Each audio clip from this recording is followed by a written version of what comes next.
સ્વામિનારાયણ હરે. આપણા સંપ્રદાયનો પ્રસિદ્ધ પ્રસંગ છે આણંદનો.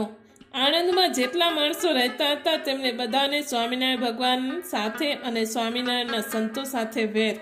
એક વખત કાઠી દરબારો સાથે પ્રભુ આણંદ વચ્ચેથી પસાર થયા.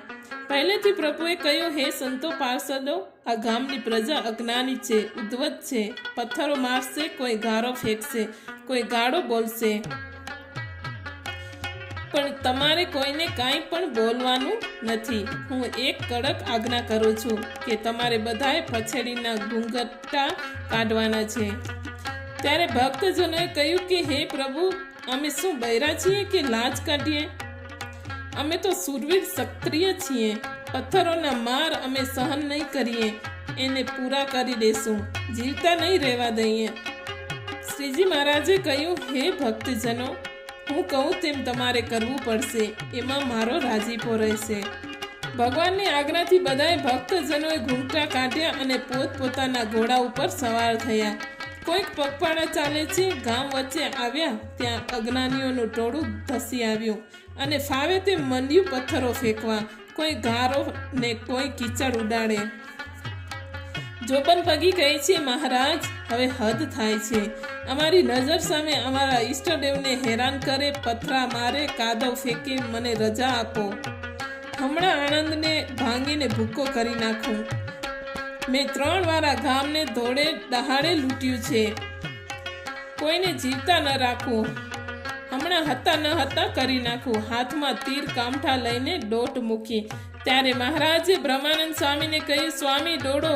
જો ખેલ ખેલશે તો આજે આણંદમાં અનેકના ઘર ઘાણ વારી નાખશે, લડાઈ થશે અને લોહીની નદીઓ વહેશે.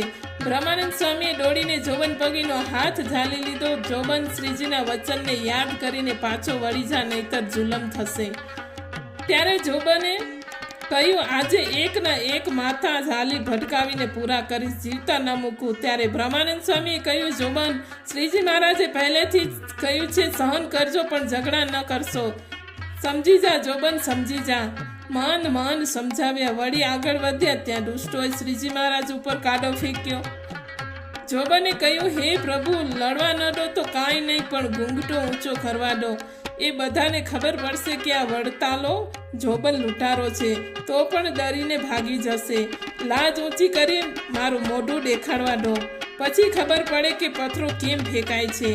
જોબન પગી લાલ પીળા થઈ ગયા. ત્યારે શ્રીજી મહારાજે કહ્યું, ઘૂંઘટો ઊંચો નથી કરવો અને લડાઈ પણ નથી કરવી.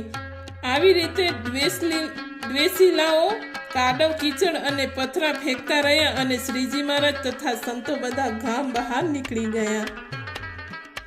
કાદવ કીચડથી ખરડાયેલા બધા આગળ જતા એક ઝાડ નીચે બેઠા. ત્યારે શ્રીજી મહારાજે કહ્યું, આજે આપણે ઈડરિયો ગઢ જીત્યા.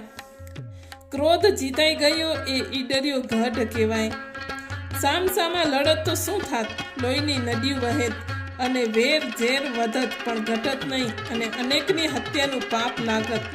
સમય ઉપર જો ક્રોધ જીતાઈ જાય તો એ જગ જીતી જાય, પણ અણી ઉપર ક્ષમા રાખવી બહુ મુશ્કેલ છે. ક્ષમા રાખે તે સુખી થાય. શ્રીજી મહારાજે કહ્યું, હે ભક્તજનો, આપણે આ જગતમાં જીવનો ઉદ્ધાર કરવા આવ્યા છીએ, પણ ઉત્પાત કરવા આવ્યા નથી. ક્ષમા એ ખડગ છે. ક્ષમા જેવી કોઈ ધીરજ નથી. માટે હે ભક્તજનો, હર હંમેશા ક્ષમા રાખતા શીખજો. જેણે જેણે દ્રોહ કર્યા છે તે અસુર ભાવને પામી ગયા છે, અને જેણે ક્ષમા રાખી છે તે અમર બની ગયા છે. સજાન સ્વામી મહારાજની જય.